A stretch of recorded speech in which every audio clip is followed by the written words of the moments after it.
30 oranges and 75 apples were purchased for rupees 510.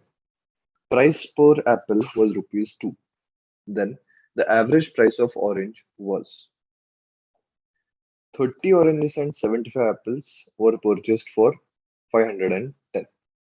So let's assume the average price of one orange as X and average price of one apple is given to us as 2. So the equation becomes 30x plus 75 into 2 is equal to 510. So 30x comes out to be 510 minus 75 into 2, that is 150. So therefore we get it as 360.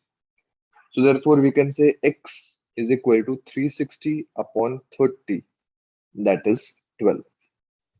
So the average price of orange was 12 rupees.